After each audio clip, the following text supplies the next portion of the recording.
हमारे साथ इस वक्त वरिष्ठ नेता हैं, जो कांग्रेस के वरिष्ठ नेता थे सुनील जाखड़, अब बीजेपी में शामिल हो गए हैं और काफी समय से सत्ता को इतने करीब से वो देखते रहे हैं। जाखड़ साहब, इस हत्या के बाद क्या बात आप कहना चाहेंगे मौजूदा सरकार के कामकाज को लेकर और इस हत्याकांड को लेकर?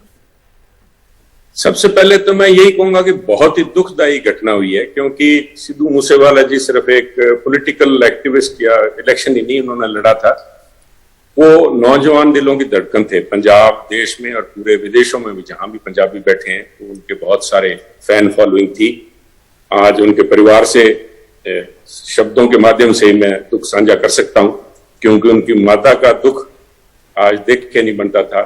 उन्होंने जिस तरह से कहा कि एक गोली मुझे भी मार देते तो आप एक माता का दुख समझ सकते हैं। जिस तरह आपने बात करते हुए कहा कि ना सिर्फ सुरक्षा वापस ले ली गई, परंतु सुरक्षा जिन लोगों की 400 कुछ लोगों की वापस ली गई थी, उनकी आपने कहा कि लिस्ट भी जारी हो गई थी। सवाल यह है कि जारी क्यों की गई लिस्ट, किन्होंने की, ये एक जांच का विषय है। मैं अभी भगवंत मान जी का आप ही के चैनल के ऊपर उनका मैं बयान देख रहा था कि मैं इससे स्तब्ध हूं। मैं इस बात से भी स्तब्ध हूं कि ये लिस्ट क्यों पब्लिश की गई। इसे चीप पब्लिसिटी आप कह सकते हैं, अच्छी किस्म की घटिया राजनीति और इवेंट मैनेजमेंट, सिक्योरिटी विड्रॉल को इन्होंने अपनी एक बहुत बड़ी अचीवमेंट के तौर पे पेश करने की कोशिश की आम आदमी पार्टी की सरकार पंजाब के अंदर, और उसकी कीमत चुकानी पड़ी है सिद्धू मूसेवाला जी को। ये और बात है कि जिस किस्म से AK-47 इस्तेमाल की गई है, 20 या 30 गोलियां चलाई गई हैं, तो ये कोई एक निजी रंजिश का मसला नहीं लगता कि गैंगवार जिस तरह नाम आ रहे हैं, it seems to be a premeditated thing. तो इस बात का एहसास, क्योंकि बाहर कनाडा से बैठे ऑपरेट कर रहे हैं, तो एजेंसीज के पास वेज एंड मीन्स हैं इस किस्म की कम्युनिकेशन को ट्रैक करने के। और ऐसे जो लोग जिस तरह से नाम आप ले रहे हैं उस किसी गोल्डी बराड़ का, तो they must be on the watch list of police.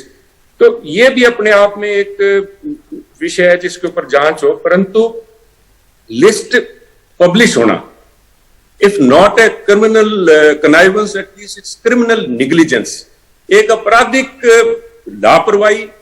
और अगर दूसरे शब्दों में लिस्ट पब्लिश होना तो आपराधिक सांझ की बात लगती है, परंतु एक न्यायिक जांच इसकी तुरंत बिठाई जानी चाहिए। और बेहतर होगा राजनीति के लिए भी, खुद आम आदमी पार्टी और भगवंत मान जी के लिए, कि वो अपने तौर पे एक न्यायिक जांच, सिटिंग हाई कोर्ट जज may not be allowed but retired high court जज इन ए time bound manner should at least इस बात में जरूर देखा जाए कि ये लिस्ट पब्लिश करने का किसने की, क्या किसी मंत्री ने की, खुद मुख्यमंत्री ऑफिस ने रिलीज की, या उनके पब्लिसिटी डिपार्टमेंट ने।